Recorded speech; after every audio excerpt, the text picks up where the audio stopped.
All right, let's imagine something for a second. The Mediterranean sun beating down, the island of Corsica, and a young man who's fiercely proud of his heritage. He dreams of his homeland standing free one day. But, well, fate has some other plans.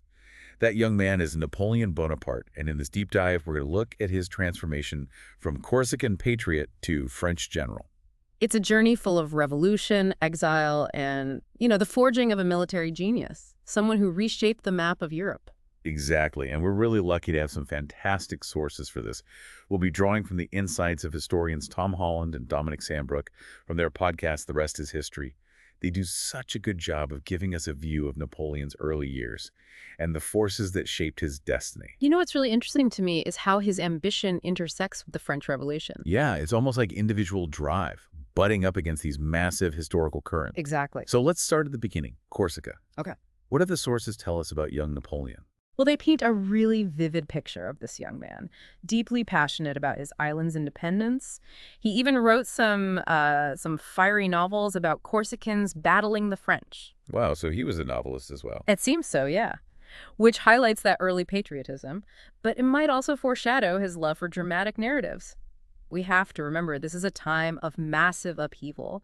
The French Revolution erupts, and Corsica, just like mainland France, descends into chaos and violence. So he was coming of age during a really chaotic time. And I understand that this is when Napoleon gets his first taste of military action. Yes, that's right. How did that go for him? Not so well. Really? He was involved in a French campaign to invade Sardinia.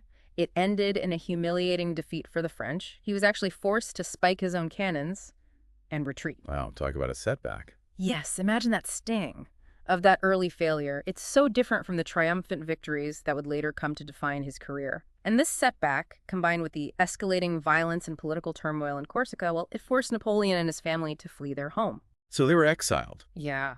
I can't imagine what that must have been like, to have to abandon everything you know, everything you've fought for. It would have been a huge sense of loss and dislocation, for sure.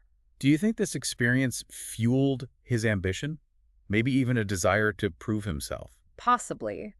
What we know for sure is that this exile is a turning point for him.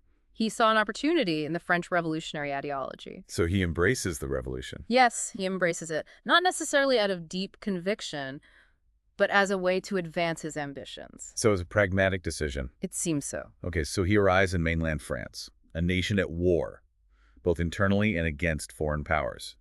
And this is where the story of the Siege of Toulon comes in. Yes, Toulon was a very important port city. It was occupied by British forces and French royalists. And this is where we start to see Napoleon's military genius emerge. Right. He understood the importance of capturing the heights, overlooking the harbor. He knew that whoever controlled that high ground would also control the harbor, and it would give the French a decisive advantage. So he saw the strategic value of that location. Absolutely. And instead of just using the artillery he amasses cannons from all over southern France to bombard the enemy. He really went the extra mile. Yes, and he wasn't just directing from afar either. The sources say that he was leading from the front. He even got wounded in the leg by a British bayonet. Wow. Yeah, it really shows his bravery and his desire to inspire his troops. So the siege ultimately ends in a French victory. But Holland and Sandbrook point out that it's marred by brutal reprisals against the city's inhabitants. It's sort of a dark foreshadowing of the violence that would come to define his reign. It certainly raises some questions about the methods used. Was he so focused on victory that he was willing to overlook or condone such brutality? We don't know for sure. Yeah, those are tough questions. So Toulon makes him a war hero, but it doesn't make him famous immediately. He ends up adrift in post-terror Paris. Right. The city was in a whirlwind of parties, hedonism, and political uncertainty. It was quite a change from the terror. Like a collective exhale after years of tension. Yeah. But it also makes you realize how fragile the new regime was. Yes. The Directory was desperately trying to consolidate power, but they were facing threats from the Royalists and the Jacobins. And this is where Napoleon meets Paul Barras. Right. A very powerful and corrupt figure in the Directory. It's an interesting alliance they form. Yeah, Barras sees Napoleon's potential, his brilliance, but also his ruthlessness and his lack of sentimentality. These would be useful when Royalist factions rose up in Paris. And this leads us to the whiff of grapeshot. Our historians really bring this scene to life. They do. He's faced with a massive armed mob, threatening to topple the Directory. So Napoleon positions cannons loaded with grape shot around government buildings. Grape shot. So that's basically hundreds of musket balls packed into a canister. That's right. Wow. And then he gives the order to fire. Imagine being in that mob, the tension, the rain starting to fall, and suddenly the cannons roar. It must have been terrifying. Yeah, and hundreds are killed. Yeah. But it secures the Directory's power. So it was a brutal but effective tactic. Definitely. Napoleon later wrote that the mob must be persuaded by terror. It shows his willingness to use force to achieve his goals. So this victory makes Napoleon the military governor of Paris. And then he consolidates his power, cracks down on dissent, cultivates his image, and puts his loyal allies in key roles. A classic power play. He was eliminating rivals and rewarding supporters. But then something unexpected happens. Napoleon falls in love. Yes, Josephine de Beauharnais, the woman who would become his empress. And it was anything but a conventional relationship. Josephine was older and more experienced. Exactly. And she was initially ambivalent towards Napoleon. Because she had been the mistress of Paul Barras, right? Yes, and she had seen firsthand how fickle power can be. And Napoleon was completely smitten with her. It seems that way. He was obsessed with Josephine, and she might have seen him as a rising star. And someone who could protect her. Exactly. So on the eve of his departure for Italy, he marries Josephine. It's a symbolic act. But if we believe the sources, even the wedding was kind of a chaotic affair. It was. Napoleon was apparently 2 hours late, preoccupied with his military plans. And the officiant got tired of waiting and went home. So they had to find someone else at the last minute. Yes. You have to wonder if it was a sign of things to come in their relationship. Maybe. But at that moment, with Josephine wearing a revolutionary sash and Napoleon focused on the future, it must have felt like destiny was calling. And right before leaving for Italy, Napoleon drops the U from his name, changing the spelling from Bonaparte to Bonaparte. It's such a subtle change, but it's so symbolic. He was shedding his Corsican identity and fully embracing his French persona. From this point on, he is Napoleon Bonaparte, the future emperor of the French. It makes you wonder if his success was driven by calculated ambition or by a genuine belief in revolutionary ideals. That's a great question, and it's something we'll continue to explore. As we look at Napoleon's Italian campaign, you know, it's amazing when you think about it. This guy transforms from a Corsican outsider to a leading figure in the French Republic. It makes you wonder, was he really all about the revolution? Or was it just a way to gain power? It's a question historians are still trying to figure out. But before we go too far, I think we need to go back to another important event, the Vendée Uprising. Holland and Sandbrook call it a revolution against the revolution, which I think is a great way to put it. It really shows the turmoil and ideological clashes of that time. The Vendée region was very different from Paris. It was mostly rural and very Catholic. They saw the revolution as an attack on their faith and their way of life. So they rebelled against the very revolution that Napoleon was embracing. They did. That's incredible. And this wasn't just some small protest, was it? Oh, no, not at all. The Vendée rebels were tough fighters, and they were a serious threat to the Republic. They even got support from Britain. Britain wanted to see the French Revolution fail. So Napoleon was sent to put down this uprising. He was initially assigned to it, but he didn't seem too eager to go. Interesting. Why do you think that was? Well, some historians think that even though he embraced his French identity, he might have still felt some sympathy for the Vendée. They were fighting for their local autonomy, their way of life. Maybe he saw some similarities to his own experiences in Corsica. That's possible. Whatever his reasons were, he managed to avoid being sent there. He played the political game well and built relationships with powerful figures, like Barras. And he ended up getting a position in Paris. He was definitely in the right place at the right time. That's for sure. So while the Vendée was being brutally suppressed, Napoleon was busy consolidating his power in the capital. And this brings us back to the royalist mob. Yes, the whiff of grape shot. It's hard to overstate how important that event was. It silenced the mob, and the mob had played such a huge role in the revolution up to that point. So from then on, it was clear. Political power was in the hands of the military and the political elite. And Napoleon, of course, was in a perfect position to take advantage of that. And then a few months later, he marries Josephine. Yes. It was a marriage of ambition and opportunity, but there was also genuine passion there, as we've seen from their letters. Absolutely. It was a complex relationship full of emotions and intrigue.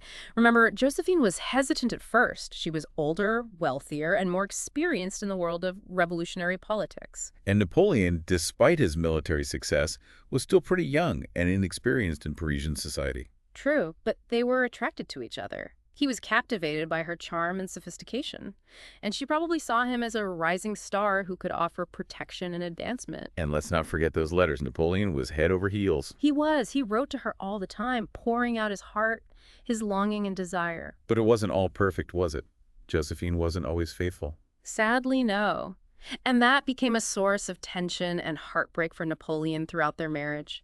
He loved her, but she struggled to stay committed to a man who was often away on campaigns or busy with politics.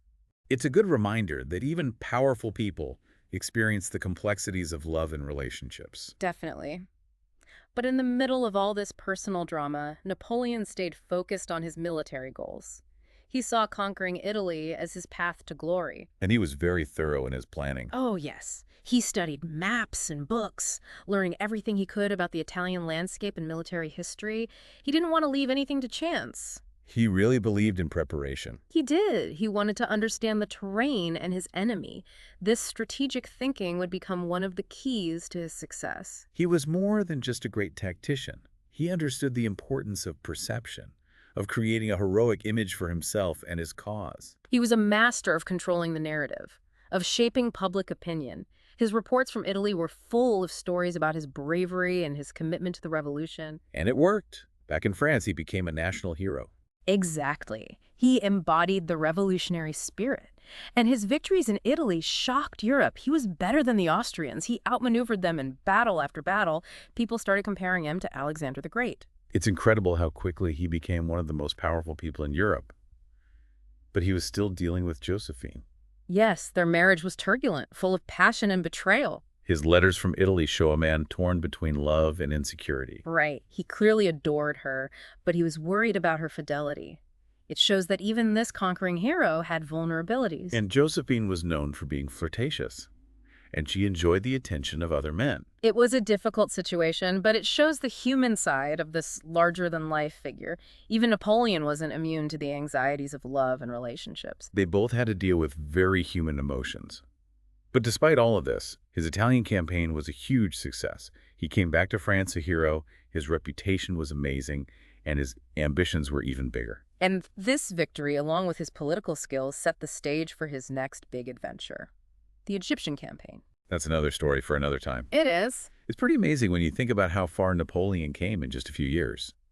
From fleeing Corsica to leading an army into Italy. What was going on in Italy at that time? Well, Italy, as we know it, didn't exist back then. It was a bunch of smaller states all fighting each other, ripe for the taking, really. So Napoleon saw a chance not just to win battles, but to change the whole political landscape. Holland and Sandbrook are pretty clear about that. He wanted to spread those revolutionary ideas. He did. He wanted a new Italy, free from the monarchy and inspired by those revolutionary principles. Liberty, equality, fraternity. Of course, there's always self-interest, too.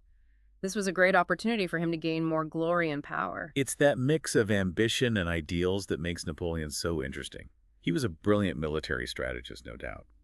But he also knew how to use propaganda to build up his own image and power. Oh, yeah. He knew how to control the story. His reports from Italy weren't just about military stuff. They were full of heroic tales, emphasizing his bravery and how committed he was to the revolution. And it worked. He became a national hero back in France. He did. People saw him as the embodiment of the revolution. And his victories in Italy really shook up Europe. He completely outmaneuvered the Austrians. People started comparing him to Alexander the Great. And all this while dealing with his relationship with Josephine. Right.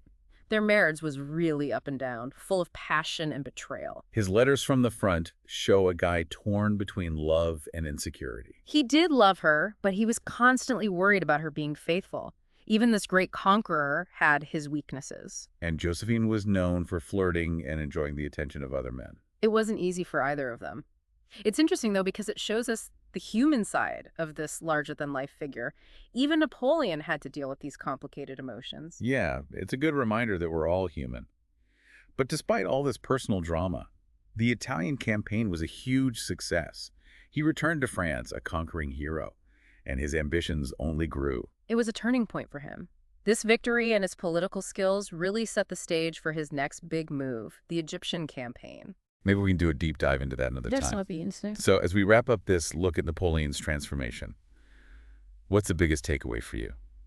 For me, it's the way ambition and history are intertwined. Napoleon was a driven and brilliant man, no question. But his rise was also because of the French Revolution. He was great at seizing opportunities, adapting to change, and he remade himself to fit the image of the revolution, even if he used it for his own purposes. It's a story that still fascinates people today, not just for the military and political drama, but because it makes us think about power and ambition, and the role individuals play in shaping history. It also leaves us with a question that people still debate today. Was Napoleon a true believer in the revolution, or was he just using it to get ahead? It's something for each of us to decide. Well, thank you for joining us on this deep dive into the world of Napoleon Bonaparte.